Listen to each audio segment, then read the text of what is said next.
Welcome. We're back. We're back. Yeah. No, not that. Today has been an eventful day. It has been a day. You've been here since 10 a.m. and it is currently 2 And here at we my are, invisible watch. jumping in. We're here, finally. We had to make a couple pit stops. We had to figure out some stuff.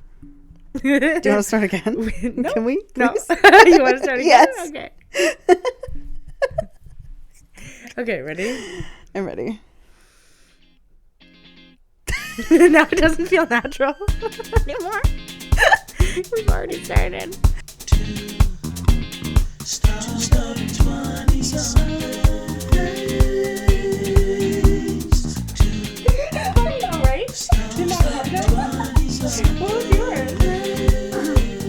Okay, here we are. Episode 2. Back again. In the stew. Oh, okay, that's exciting. Here we are. Is. Thanks everybody for watching. Yes. Oh my gosh, we checked today and we have like 24 people watched it. Yes. Which sounds like a really small number. But truthfully, Yeah. like I said to Cameron, I was like, if 24 people were in this room with us right now, it would be crowded as hell. Yeah, and I would be a little nervosa. I would. To know that many people are like watching us right now, like live audience. Even when I sing, Yeah. it's like I practice my talking way more than I practice like the actual singing Right. part, just because I feel like that doesn't come as naturally to me. So I feel like talking, I get more nervous. First, I think we should check in on what we wanted to be stubborn Oh my about last goodness, week. yes. Did you go on your walk on Sunday? Yes. Hey, we did go on a walk. Congratulations. High five. Killing it. It was great. Wasn't as bad as you thought it was going to be? No.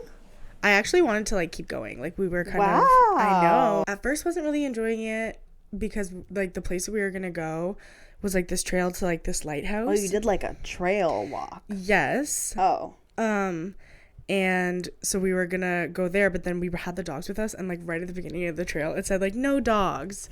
So we're like, so we had to like modify where we were gonna go. So we went along this kind of like running like bike path, so it was all flat, which was nice to start because easy walking, like all flat, your ankles don't hurt the next day. Yes. So then that was fine, and then I was kind of not loving it, but then I saw ducks. Ooh. Yeah, I love duckies. and then my mood changed. I saw them diving in the water for their food, and then we also saw 2 swans. Wow. You sure they were swans and not geese, or? No, the white ones. Okay, yeah, swans. Right? Yeah. Yeah, they were a pair of 2. Wow. No way. That's so cute. So yeah, that was good, and then we went home, and that was our walk, and I really enjoyed it. I'm so happy for you. So checking in, yes. But what was I stubborn about this week? Are you not going to ask me if I completed what I wanted to be stubborn about last week? You don't remember? No, I remember. How did that go? Your self-care. Oh, good job. I watched that podcast like 5 times. I mean, my hair's done. I washed it. Your hair always looks good. Because I wash it once a week, and instead of letting it air dry and then like putting it in a bun for 4 days, I actually blow dried it like the next morning. So I did complete what I wanted to do, because I said the minimum standard I set for myself was to just do my hair. And yeah. Well, yeah, showering is like, yes, of course. Yes, I showered. But to like actually wash my hair and then do it, because I feel like at least if my hair is done, even if I don't really put any effort into anything else, like I'm literally in sweats and a t-shirt, but my hair is done, so I look put together. I feel like that specific goal wasn't communicated. It was in my mind. Okay, that was my goal in my head. Okay, that's fine. You know what? That's fine. I felt put together. I'm just sorry I didn't check in about your hair, but I'm glad that the self-care went good. Why I wasn't asking you about your stubborn? Because you don't care. No. Was because my stubborn was actually not going on a walk. It was taking my medicine. Oh. And I did not do it properly. Yeah. That's the extent of it. I just didn't take it every day like I said I was going to. Okay. So, yeah. The thing I was stubborn about before was not going on a walk. Right. But then you said you were going to be on a walk. And I did. I did. But I didn't take my medicine properly. Okay. But you know what? My therapist, he's been asking me to, and I'm sorry, Michael. I thought your therapist was a girl. My couples therapist is a boy. Oh, got it. Yeah. So, what were you stubborn about this week, Cameron? Yeah, it was not taking my freaking meds. Oh, you still didn't do that? Yes. I'm sorry to hear that. So it's a different stubborn than last week, but it connects to what you wanted to be. Yes. Which I was not. Right. So that's okay. Holding myself accountable. What were you stubborn about this week? Okay, so again, it wasn't just this week that I was stubborn about it. It was actually, it's been, so for my birthday, which was a month ago. Yeah. The weekend before my birthday. I told my mom, I said, hey, listen, all I want for my birthday is a clean house. So if you would love to come over, please, and help me clean my house, I would be forever grateful. Yeah. So she came and she helped me like sort through some clothes that I wanted to donate. She like, did my dishes. We like vacuumed and mopped. And then she stripped my bed, put new sheets, and she brought my duvet. Like I had 2 duvets. She brought them both down to the laundry and she put them in a pile. And she said, they're ready to be washed. They're like right by the laundry door. All you have to do is put them in the wash and like they're good. Yeah. They have been there. Sat there, yeah. Since. Okay. It's been a month. So instead, I've had like a single sheet. No. I have been sleeping with. You know what that's like? I like tuck it under myself so that my body heat like radiates faster and I get like warm, and then I can't move like while I'm sleeping because that side of the bed is cold, this side of the bed is cold, and I like to leave like the window like just a little cracked for some air, and then I'll like blast the heat though so that like I'm still warm because I have no duvet. So that was a long time. So I've been sleeping with a single sheet for about a month. I just washed it yesterday though. Okay. Well, I washed it the day before that. Was too lazy to put it in the dryer. Put it in the dryer yesterday. Now it's sitting in the dryer. So you're close. I'm so close. All I have to do is bring it up. So the washing the duvet is actually already done. I've washed it and dried it. So it's just actually bringing it upstairs? It's just actually bringing it upstairs. Do you want me to go get it for you?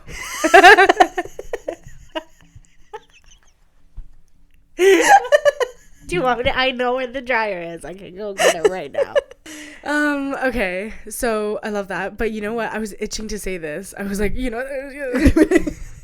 that's like when you have a sleepover when you're a kid and you're having a sleepover at your friend's house and like, here's a blanket. And it's like a towel. It's a beach towel. And a roll of toilet paper. It's like a couch cushion. That's what that reminded me of. Yeah, okay, that's how I've been living for the past month. It's been horrendous. So you want to bring the duvet up? That's what I've been stubborn about. I just want to bring it up to bed. I want to preface that I have changed the sheets on the bed. I've even switched the top sheet that I cocoon myself in with a new fresh sheet that I have like in my drawer. Duvet. It's just the duvet. Okay, got it. Has not, like, I have remade the bed. Got it. No problem. But going downstairs to the laundry room to wash that. You know what? I can stay here late tonight, and right before you go to bed, I'll run the laundry. I'll run the dryer again so it's warm. And then you can hop in your bed. I'll tuck you in. Snug as a bug in a rug. Stop trying to hit on me, Cameron. Stop. Munchkin, I swear. Never in my life. You're like, please just let me say it. Tuck you in. So, that's what we were stubborn about. Let us know what you guys are stubborn about. Yeah, please. Drop in the comments. What were you stubborn about this week? Yeah. We want to know, genuinely. It's really true. Are ours like terrible? Somebody has to relate to my struggle. All right, so we're talking about some big things today. Yeah, we have something exciting for our first section here. Yes. Oh, okay, wait. Okay. We have a very exciting activity that we're going to do later, and I just want to say it right now to let you guys know that there's something at the end that's going to be very exciting. Just wait. We put a lot of effort into it. We did. We created our own game. Yes. So stick around for that. Yes. Okay. Tying into that is what we're talking about now. Yeah. So I'm going to let you start. Okay. Today we're going to be talking about unhealthy relationships. Mm-hmm. I think it's I feel like a lot of people go through it. I feel like a lot of people diminish how unhealthy their relationships might be, or like maybe don't realize because it's been normalized to them within their families or just their lives, their friends. And each of us has had our fair share. Yeah, I was just going to say, it's something we both know a lot about. We know very well, very intimately. Unhealthy relationships. Yeah, I would... That's a very nice word. It's a very nice word. I'm putting it very nicely. Yes. Yeah.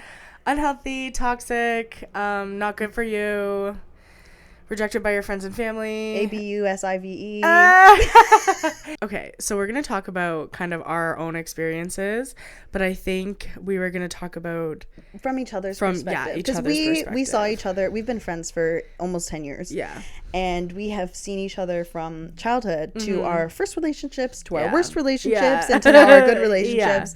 And so I think instead of telling our own sob stories, I think it would be a lot more fun if we were able to hear it from each other's perspective. Because I don't think like we've like even sat down and talked about. No, we've never had this conversation. Like, you know what I mean? And been like, this is my perspective on your life. I'm interested. Okay. So, going back to our last episode where we talked about how Cameron was in love with me. Yeah, true. At some point in this time, close to the end of our high school career. Yeah. Cameron met a young fellow. What are we going to call him? Voldemort. We met Voldemort. And this was after a long string of other really unsuccessful, weird situations. Just not working, So I was like, okay, finally something that's actually sticking and is lasting. I was happy for that. I was like, hallelujah. At like, first we found somebody. Yeah. And like, he was like sweet and like kind of gentle, like, you know, like very like gentle demeanor, you know, in public at least. And I was like, okay, happy for her. Great. I honestly didn't even meet him for a long time. Because he wasn't really like around. I don't remember where he lived at that point, but he wasn't really around. And it kind of helped because at that point you were I was dating somebody at the time and you were so upset that I was dating somebody. So it was like. And so it was really nice to like, if I couldn't be on the phone with you at night to like fall asleep, that you had somebody to speak to. And I was like, hallelujah, she found somebody, like we could just be friends again, like she's not gonna be mad at me for like cheating on her. Essentially. So I was very thankful for that at first, and then slowly I saw you morph into a very different person than I knew you as, because the Cameron that I knew was, although very confident and always very outspoken, you were very innocent in certain things, in certain ways. And I slowly very much saw that innocence like falling away. I say slowly, but it was quickly. It was very quickly. Our last class that we had together was like in grade 11. By grade 12, like by the end of grade 11, when you were in grade 12, we barely spoke. Like you would either be with that person on your off time or like your friends and that person, like you would always be out. Like we would see each other very sparsely. Although we were still friends, like at the heart, but we didn't really talk very much. I could see you getting wrapped up in this, and I was like, all right. Like I've never been one to hold it against my friends for getting lost in their relationships, Lord knows. But I was just like, okay. At one point I did get a little bit upset. I was gonna say that it was just getting to the point where I was with this person. It's okay, you can believe it. I was with this person so much, and then when things started going bad, or like we'd have a fight, or like something would go down, that's when you would then come to me. I would be like, I would hear from you. He did this and he said this, and you didn't want to tell your other friends about it because they actually like spent time with you and him, and like you guys would all kind of but I wasn't in that circle, so you could come to me and be like, da, da, da, da. Like, this is bad, this is what's happening.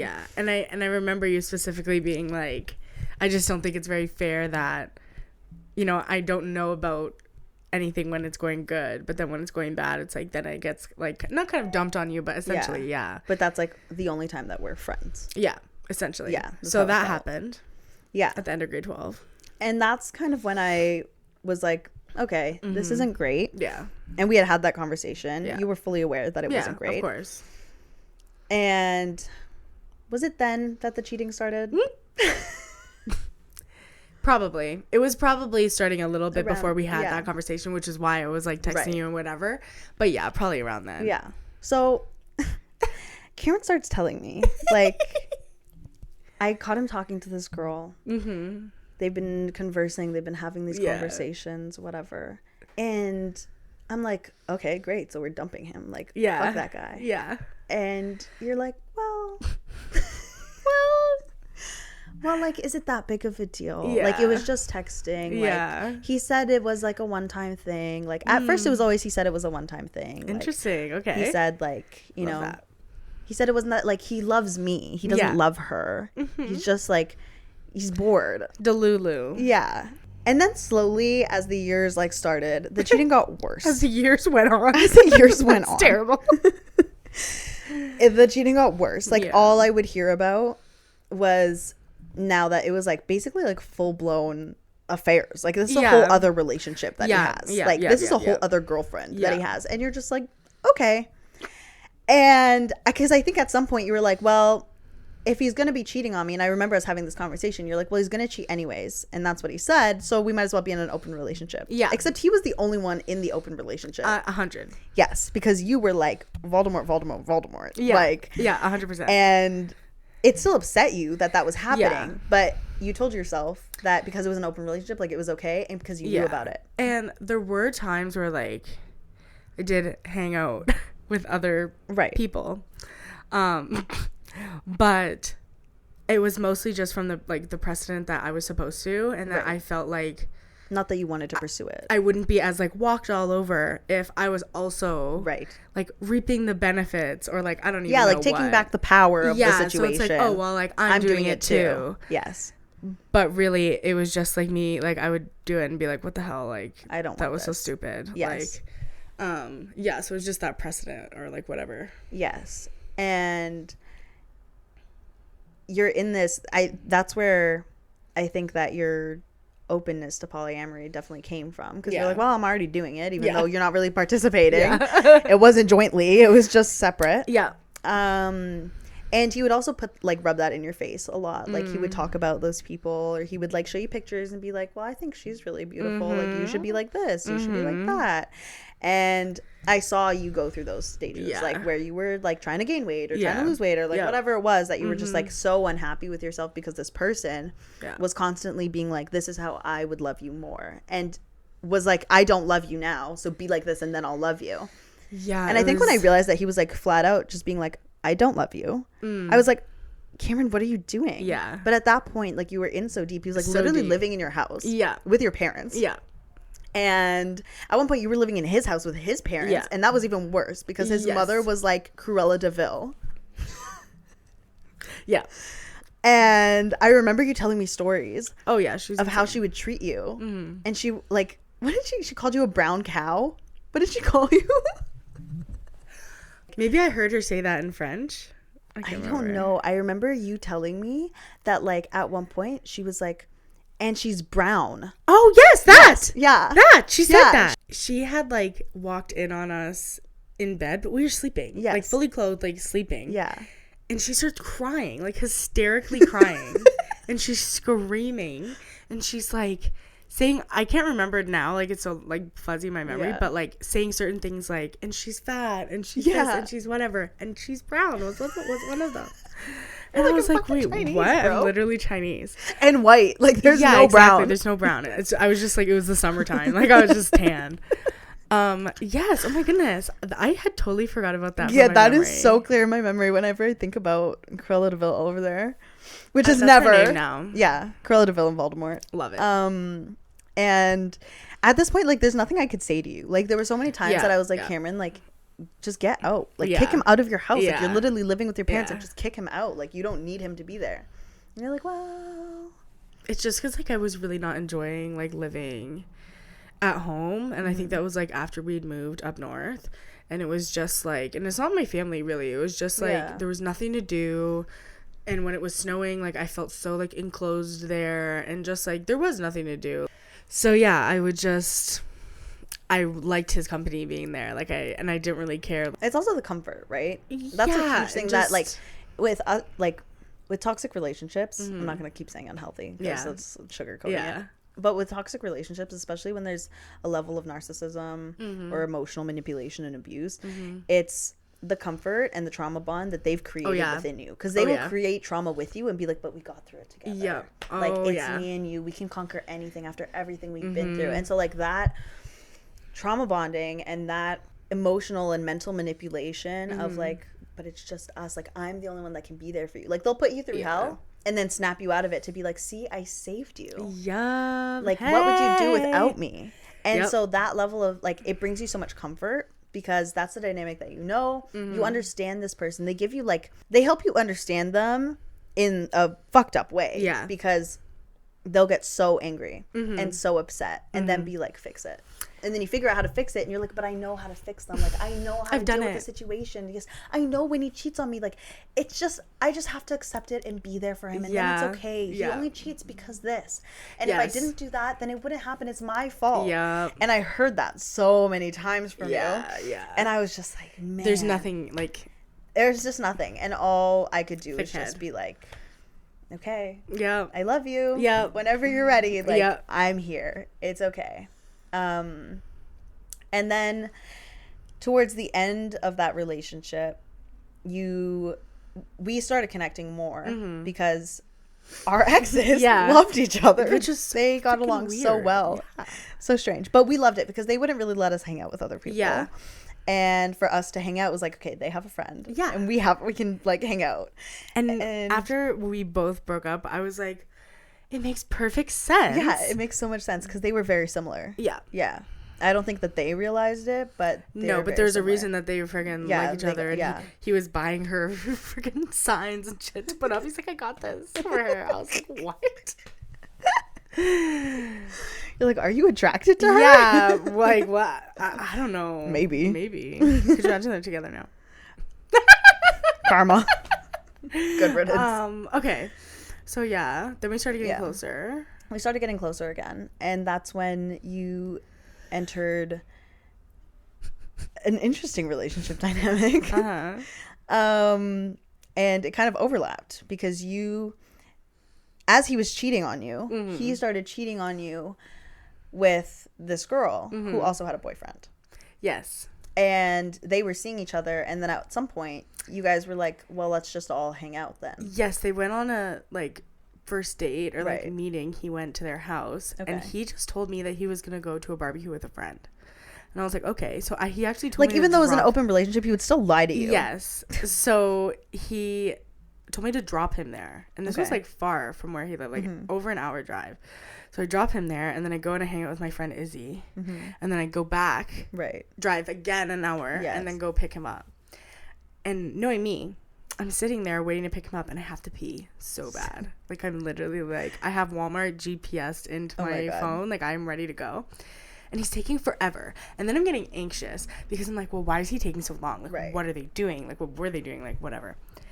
Anyways, I end up texting him and being like, you need to come out right now. I need to pee really bad. And he's like, oh, like, just come in. And I was like, okay. So he like comes out and gets me and I go in and I pee. And then the anxiety kind of like goes away. Yeah. And then they were like, oh, do you want to like, how do I phrase this? Hit the vase?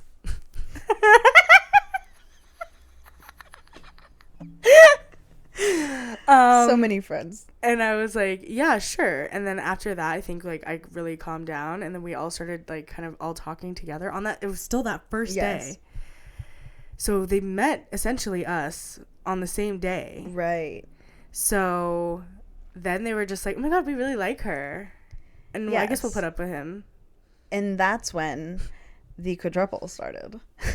That's what I've always referred to it as. Oh my God, I love that. Because there was him, the girl, you, and the guy. So it was the two couples, and you guys started hanging out together. Yeah. And then you guys ended up moving in together. Yeah. And all four of you lived together. Essentially, yes. Yes. In literally like a tiny 1-bedroom, yes. like 400 square foot apartment. With like 2 queen beds just like shoved together. It was literally 1 king bed and then the couch and then a dog and 2 cats. I was very like, this is on brand for Cameron. Like, this, I'm not surprised. I'm confused about how this is working for you, Yeah. but I'm not surprised. Don't care about the semantics. Yeah, It's just yeah. yeah. I'd be like, hey, a lot of people here. 3's a crowd, 4's a party. Like, Yes. So that was towards the end of that relationship, because once you were with more sane-minded people that Yeah. like got a really in-depth look into the dynamic of your relationship, yeah. they were like, oh, we know we like talk to him first, but Yeah. like he's fucked up and we don't like the way that he treats you. Yes. And And he I'm- got broken up with by 3 people. That's Yeah. a bad day to be Voldemort. Yeah. That It wasn't all must on the same suck. day.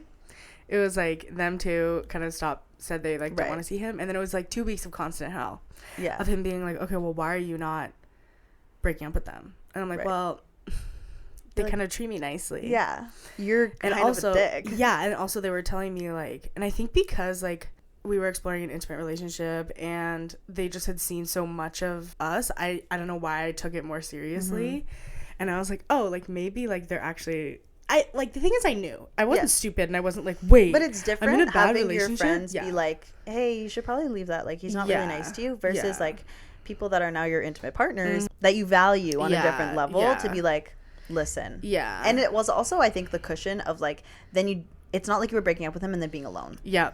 Oh, 100%. Because especially in that dynamic when it comes to a toxic relationship like that, the being alone after is so scary because they have convinced you that you cannot be alone. Yeah. And so that fallback of like, okay, well, there are people to catch me. Like, it's Yeah. not that I'm going to be alone. I'm not going to be lonely. Like, Yeah. still going to get affection. I'm still going to have everything. Like, the roof over my head isn't going Yeah. anywhere.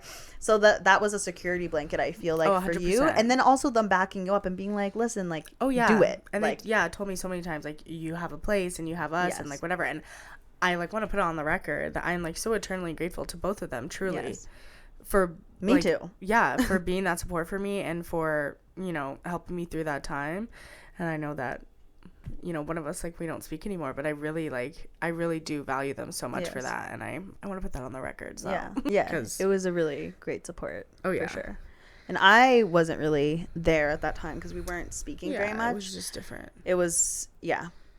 I brought them to meet you. I remember I brought them both to meet you. Was that when I was living at the Winona place? Mm-hmm.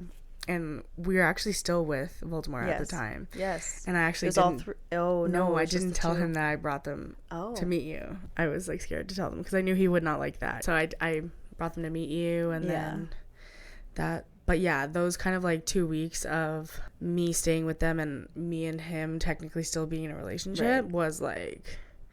Brutal. My phone was hot. Yes. Like, it was like calls, text. And then if it wasn't text and I wasn't picking up, then it was like, I'm going to come to the house and like whatever. Like, we literally moved. Like, we moved to a different house, and that was partially reason. Like, it was just like, okay, well, he can't like show up here anymore. I didn't know that.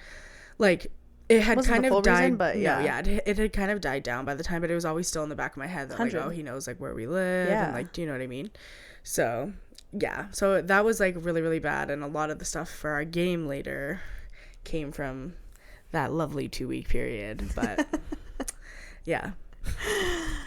Yeah. Okay. I'm glad it's over. I'm glad me that you've too. been out of that. I think you've done a lot of growth since then. A Oh, lot of 100. like It affects me a internal lot. searching. 100%. But you're aware of it. Yeah. And we talk about that a lot. And Oh, we have yeah. very similar experiences, which we'll find out right now. Mm-hmm. And so I think that there's like, and it's padded our friendship Mm-hmm. with such a layer of understanding for each other because it's like, I get that. Yeah. And I get you. I see you. I hear you. Like, I Yeah. know exactly what it is that you are feeling or in certain moments or like when you're like, if a trigger comes and you're Yeah. like, Yeah. like, I get it. I know. Oh, of course. Yeah. We react, I feel like, very Yeah. similarly. And I think also when we discuss our current relationships or relationships after that fact, there's a lot of similarities in what we look for in security and comfort Yeah. and like, you know, safe behaviors and like things that scare us or like are like, oh, that's a red flag, even if it isn't necessarily, Yeah. you know. Now, your beautiful relationship. The beginning was good. And I... At the beginning was okay. I would like to make a special mention Okay. that I recently opened like an old phone that I had Yeah. from like the first 6 months of that relationship. At the time, I thought it was going great. I was literally 17. Like, I was a Yeah. child.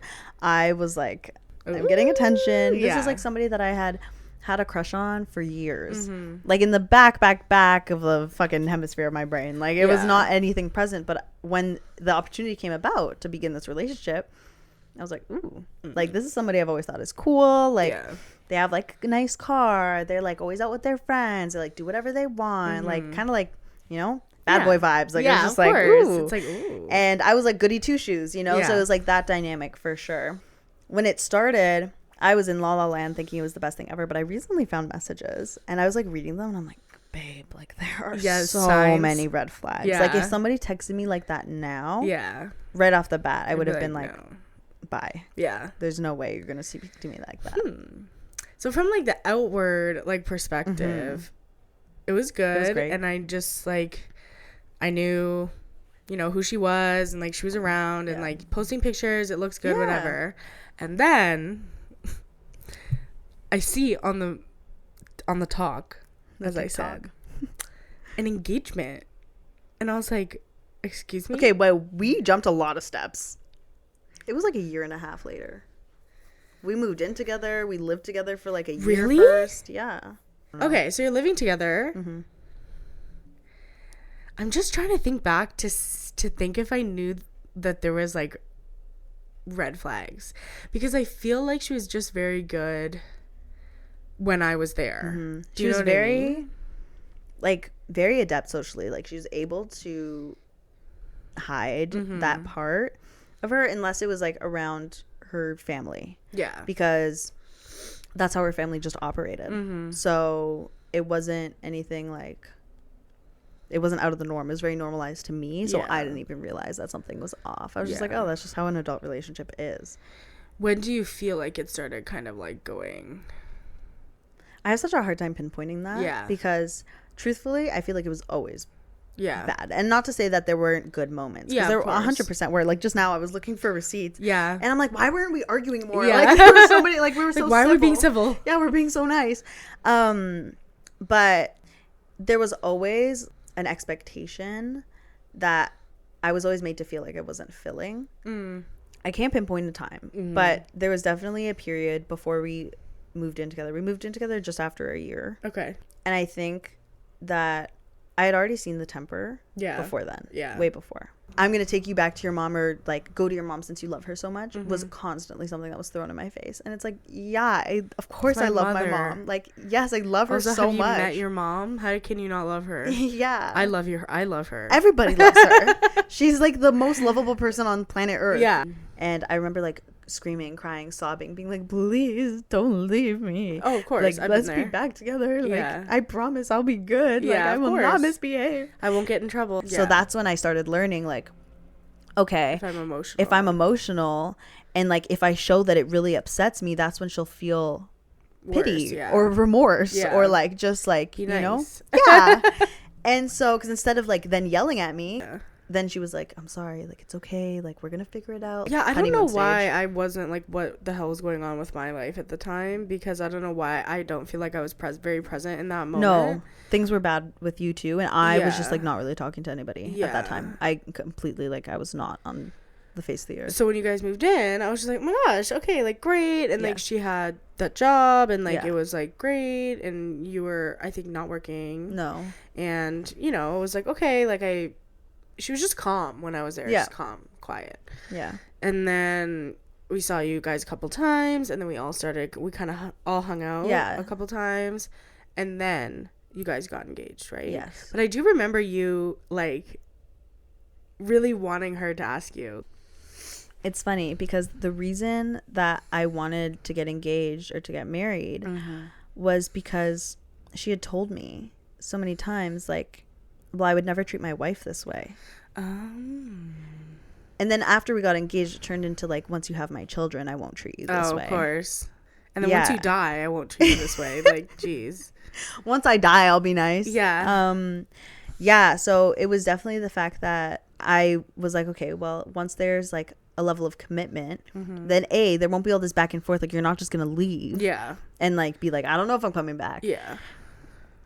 Oh, trust me, if I thought Voldemort would marry me, I would have slapped a ring on it in 2 seconds. Right. Oh yeah, 100%. Yeah, and because I was like, this is a promise of now, like, I will be treated properly. Yeah. Because you're gonna respect me more, because now we are committed to each other. We're not like living together in sin. Yeah. And so that's the reason why I think I was so like, okay, well, as soon as that happens, it's gonna be better. Yes.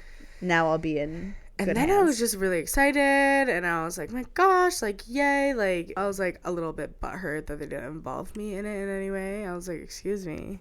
But then there was just, I just feel like at that time, the kind of friends that we were together with our partners so often that we didn't have the deep conversations about like, how are you doing? And like, how are things behind closed doors? So I kind of just had this like blanket where I was like, oh yeah, like I think everything, you know, like there was nothing in my head that I saw. We would talk about their similarities sometimes and be like, oh my God. But it was more normalized because like you would be like, sorry, we're running late because Voldemort was mad again. Yeah. And I'd be like, don't worry. Like, I know all about that. Yeah. Or like, you'd be like, oh, I gave Voldemort the wrong direction. So like, and I'd be like, oh, I know. Watch like, out. Yeah. And then the birthday event was just the catalyst of everything. Yes. They kind of had a big fight, which was on Valentine's Day and Carolina's birthday. Which is like a double whammy. Yeah, double homicide. And I just got a text that said like she's leaving, pretty much like she's taking all her shit, whatever. Yeah. So I was like, hey, I did my Valentine's Day stuff already, like I'm coming like right now. And I came over. You made me like a little makeshift gift out of stuff that you got for Valentine's Day and didn't want. Yes, 100%. I was like throwing like little bath bombs and just random things that I got in there. She's like, happy birthday. Yeah. And sorry, your fiance left you. Here's a bath bomb.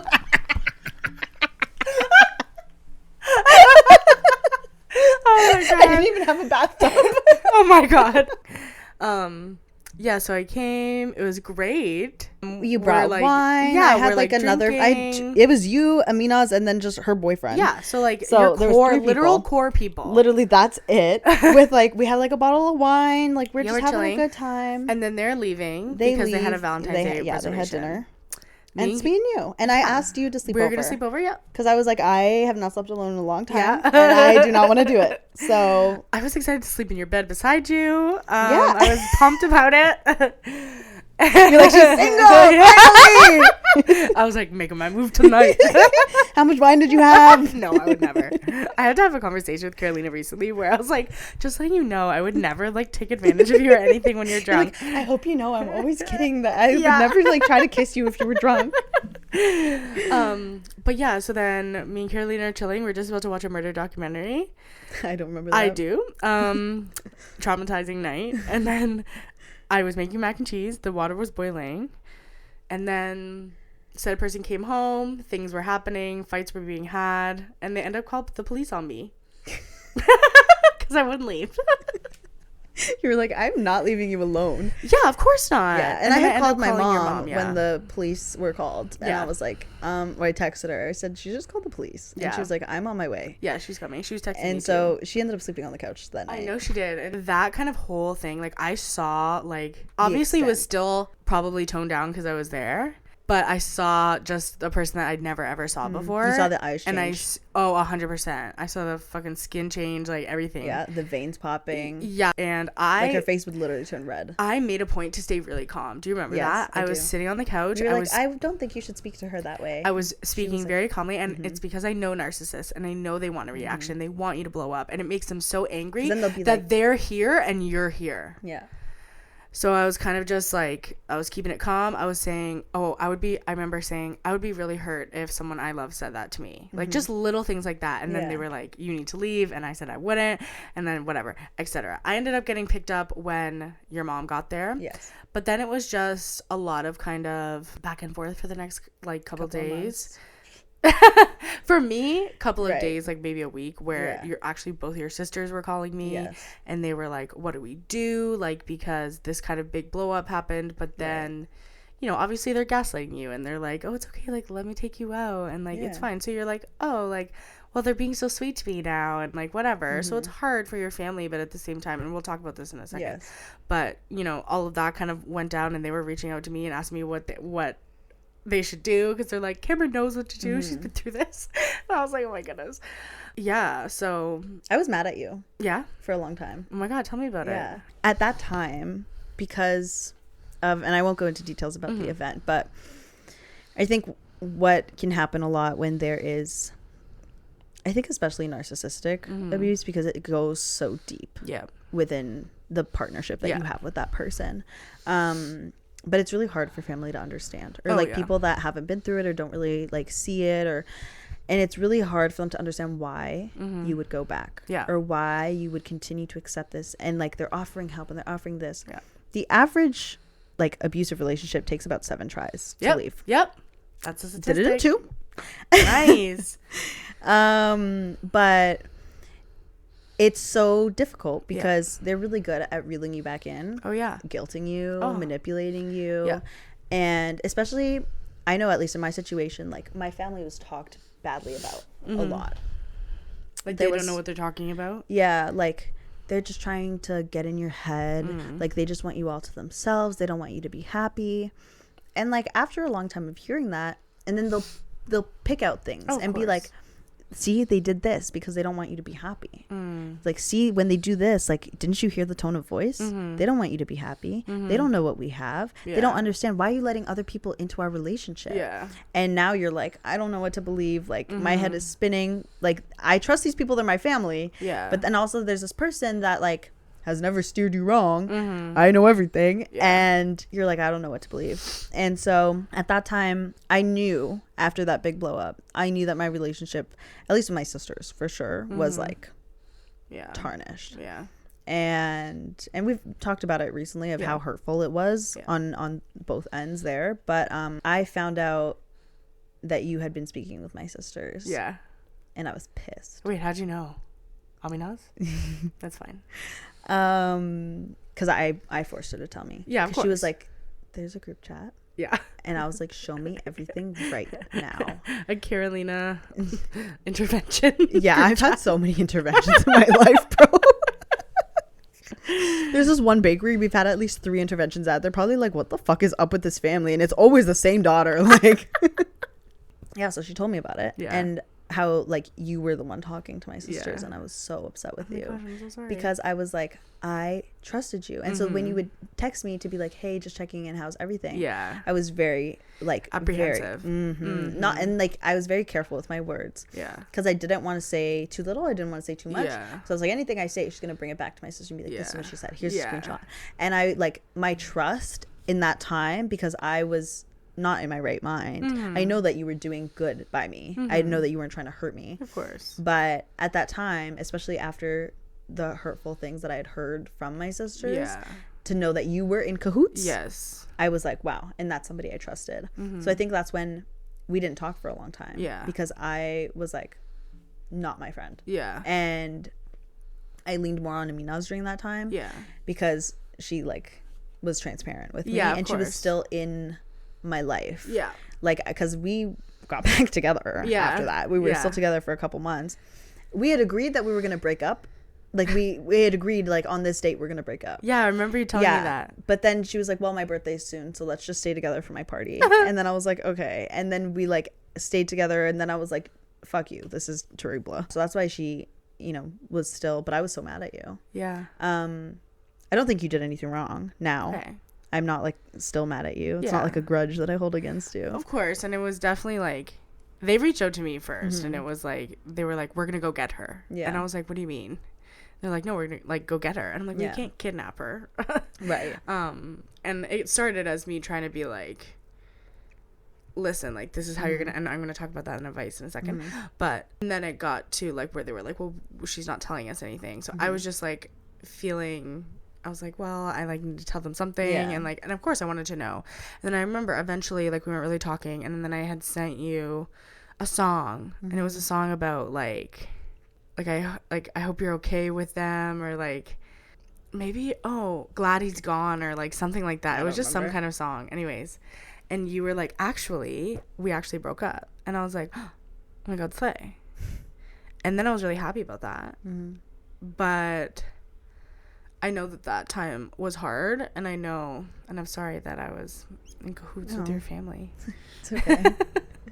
We're all good. Everyone's good now. We're on good terms. I just saw them yesterday. So I think advice for people who are in those kind of situations, and especially or if you're on the sidelines, let's maybe start with, like, family members. Like, if you know somebody that's in this situation, they're in an unhealthy relationship, toxic, abusive, and you don't know how to help them, I think the number one thing that's the most important to keep in mind is that when you're leaving an abusive relationship, even if it isn't physically abusive yet, that is the most dangerous time for anybody to leave, generally women, but it's a cycle. Yes.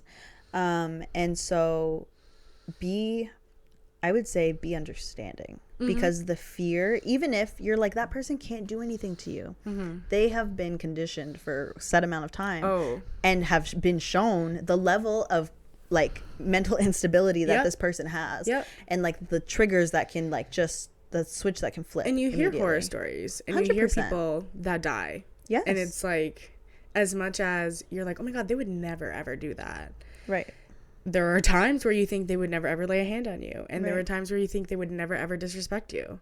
Yeah. And they would never say that to you, or they you know would what never, I mean? Yeah. So it's like you can't. So I think on that, and what I was talking about with your sisters, where I was like, as much as I know that we're all at the point where like we cannot let this happen. Yes.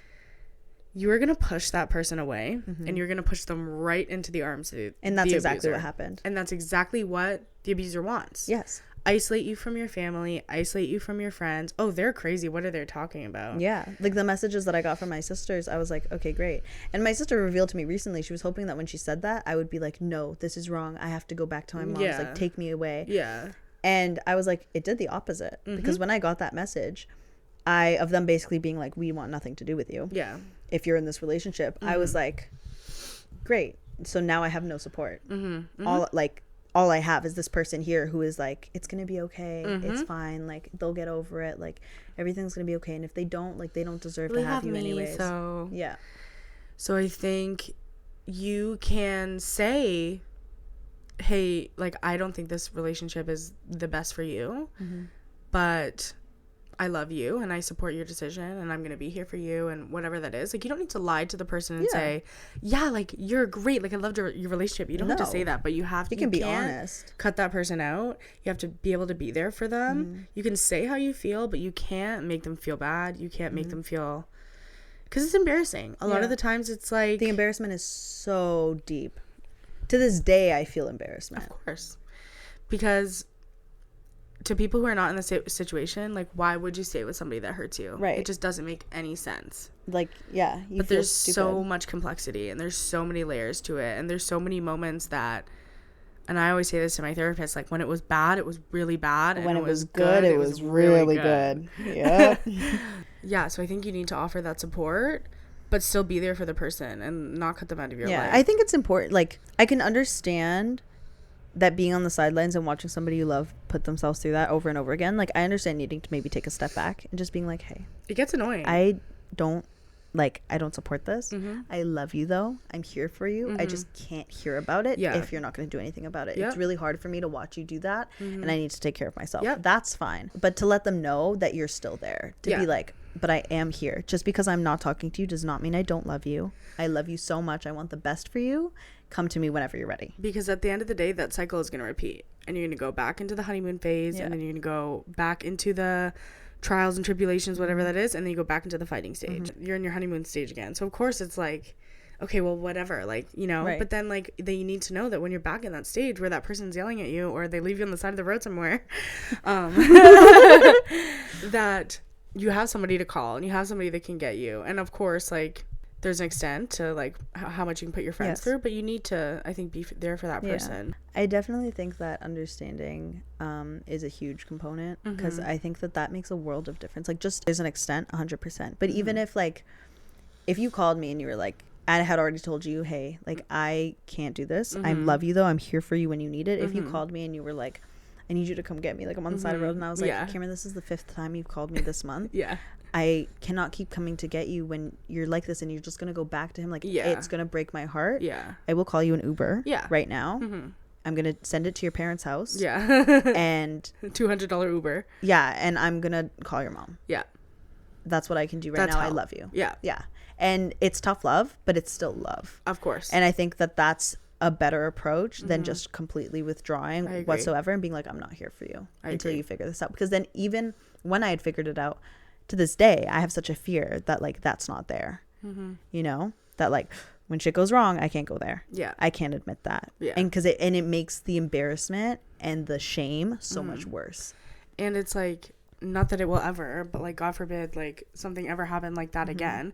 It's like, I don't feel like I can come to you. And it's like, I feel embarrassed because like, we've already had this kind of, you know what I mean? And I lost a lot of friends, I think, like, during that time. And I gained a lot of really good friends. Like, my friend Emma through the whole thing was like very supportive with me, and was like the only friend I remember at the time who would like hang out with me. And now she's like, oh, I hated it. It was the worst. But like, at least I saw you. Do you know what I mean? And it's like, then I realized, because there was a point where even I was like, don't bring him. And there, and you know what, like, that's okay, because that's also boundaries, because there's like, he made people uncomfortable a lot of the time. I kind of wasn't really that close with her before, and now we're super close, because I realized, like, oh my goodness, like, this person stuck their neck out for me. And so I lost a lot of friends, but I gained a lot of really good friends, and knowing like who's there for me, and like you, and just like all those people who like are here in my life now. And it's like, those are the people who stuck with me through this time that was, I know, very annoying for them, right? Especially like, you know, all of you guys, where it was like, what the hell, like over and over and over again, like 3.5 years. It's annoying. It's just, but it definitely does bring another level of gratitude, because 100%. the 2 friends that I had at that time are the same 2 friends that I have now, and I love you both with like everything in me. I would always do anything for you. If you called me on the side of the road 5 times a month, I would come pick you up. Perfect. For people in that situation, I think, at least for me, I was always aware. And I think you were the same. 100%. You know that the situation is bad. Once you get past the point where you're gaslighting yourself of like, no, this is perfect. Like, they're wonderful. They're a good person. Like, they don't mean it. Like, it's just like, once you get past childhood trauma. But even like, throughout that, you have that pit in your stomach. That's like, maybe this is, but you don't want to believe it. No. I think you need to have grace with yourself. There were times, like, I know when all that whole blow up happened, everyone wanted me to leave right then and there. And I didn't have the capacity to do that. There's so many steps that go into living. 100%. I had to find somewhere to live. I had to find somewhere to, like, do you have money? No. I didn't even have a car at that point. Like, there was no way that I could make all of that happen with $30 in my bank account and no car. What am I going to do, lug all my stuff on the bus, like, to an apartment I can't pay for? Like, it's just not going to happen. And you also have to be emotionally prepared to be like, I'm going to do this on my own now. Fuck all of this. Starting a new life. And it's really hard to start over. Especially once you've built such a life and you've been living together, because we were both in that situation.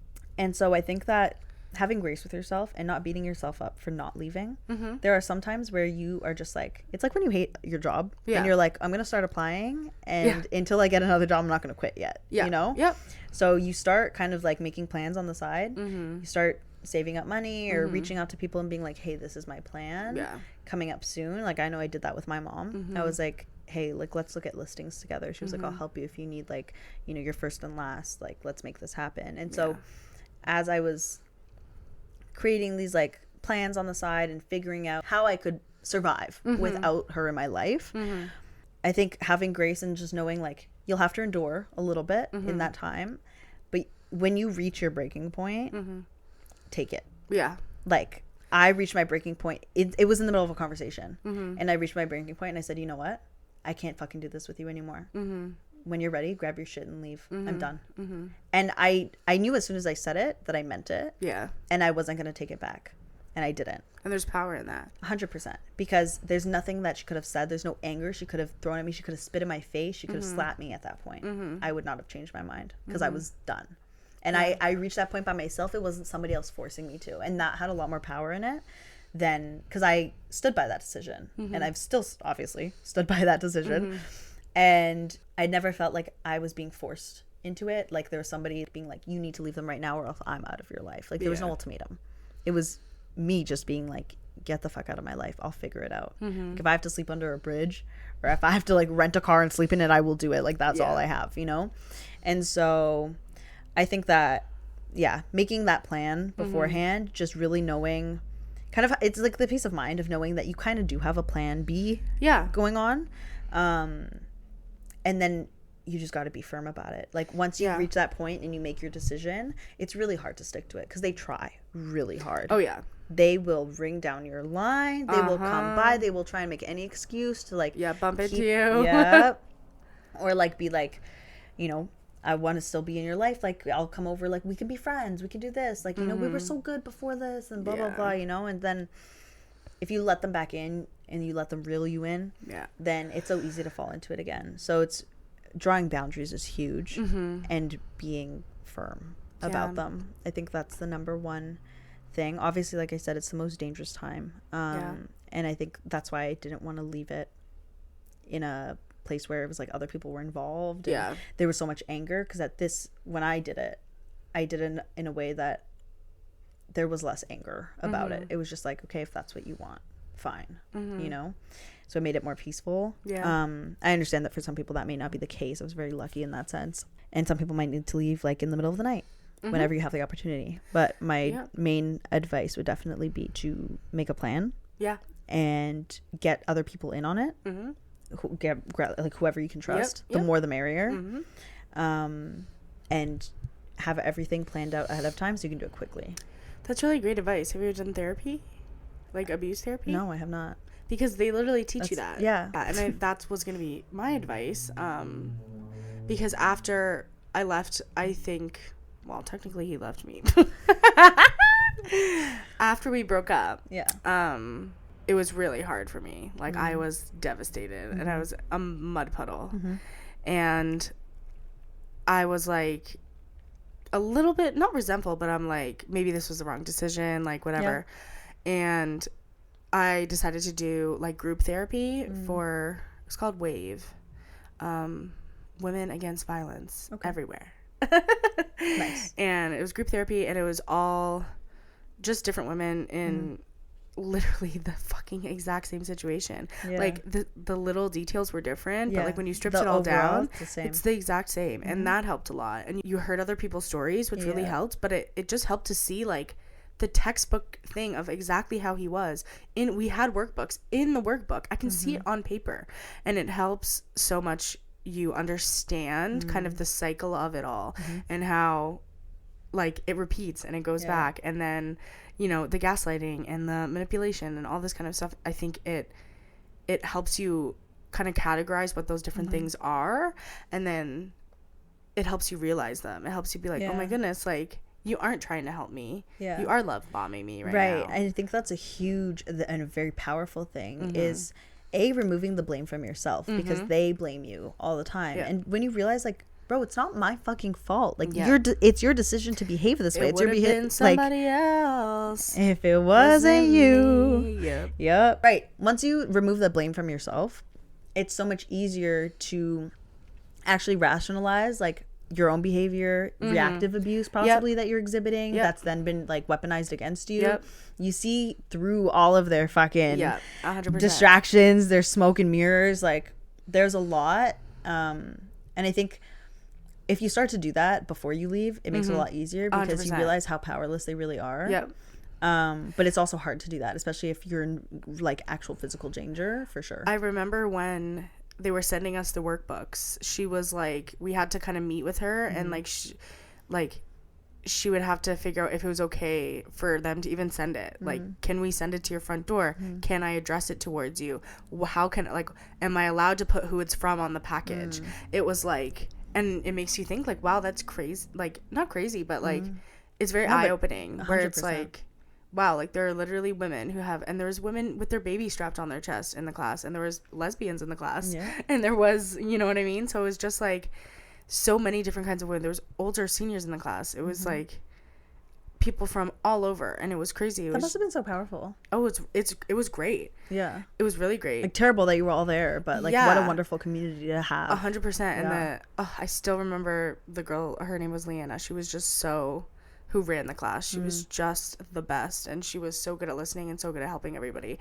And if she sees this one day, your work matters. Thank you, Leanna. But yeah, so I think if you can do it before you get out, that would be great. And you know, put your plan in action, and if you can get out, it's great to learn about yourself. And then at that point, there's books. Like, I've read narcissism books. I really like books like that, self-help books. I like to understand myself.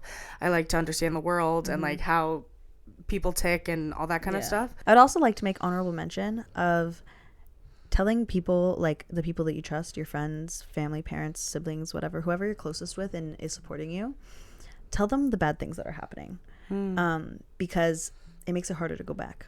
Tell them the full story. As soon as you leave, tell them the full story. That is a hot topic. It makes it so much harder to go back. I was very much I would not tell anybody anything.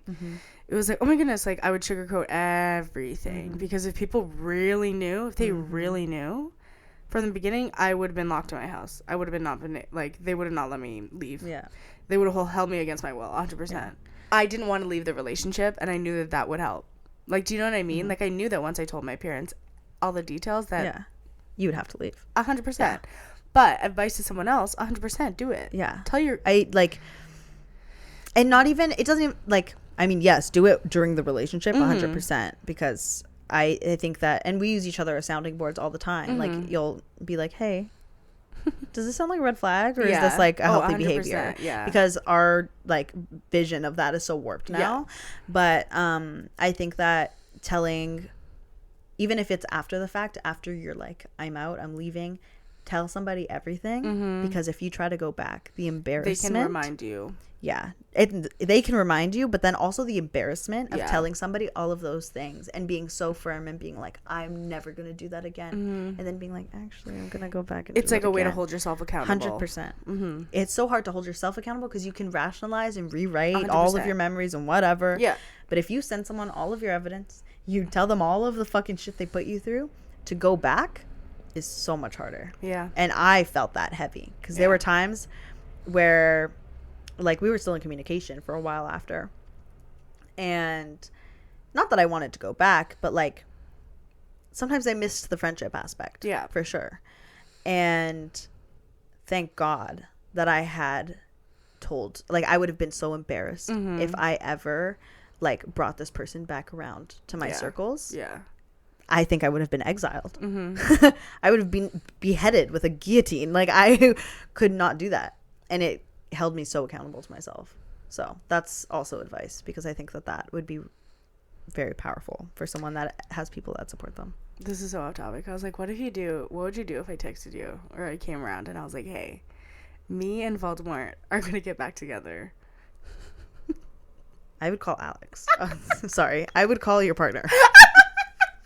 Obviously this isn't a universe without that. I'd be like, okay, where are we going? Like, how did this come about? Why are you just telling me this now? I think I had a dream about it. That's why I was like, oh God, thinking about it. I would think that I like died and woke up in a different universe for sure. You know what? Alex is gonna love that. I would tell Alex. You know what? Say his name on here. I don't care. Tell Alex. I would call him right away. Oh my goodness. That's the best. He could save me. He has many times.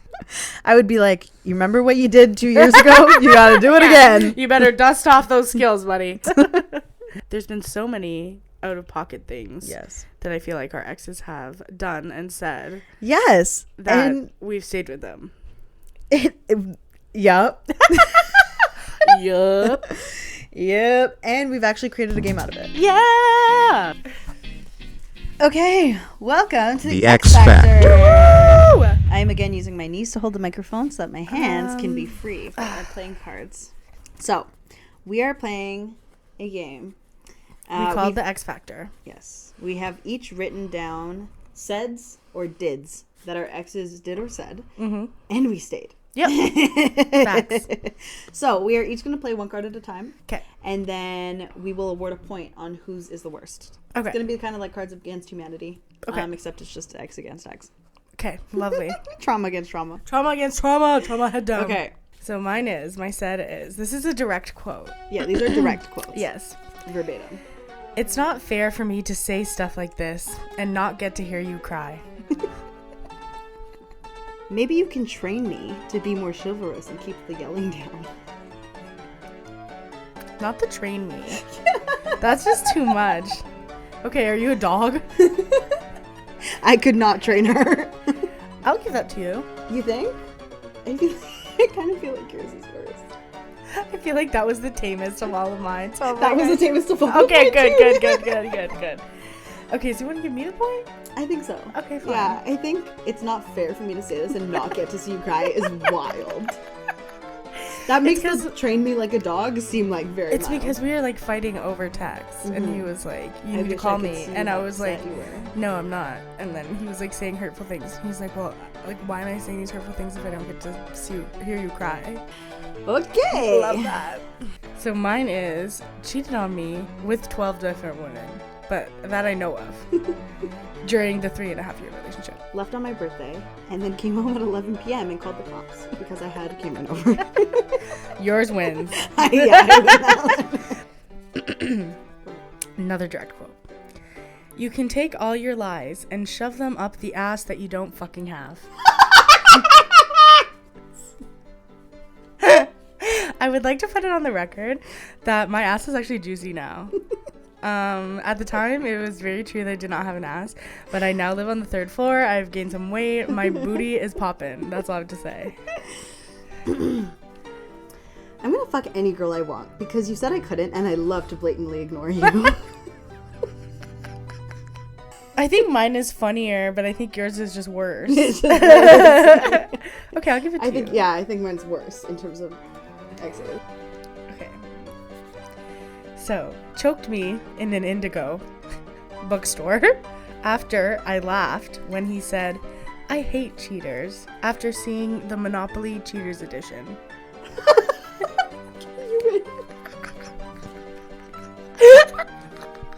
It's funny though, right? In that context. What was yours?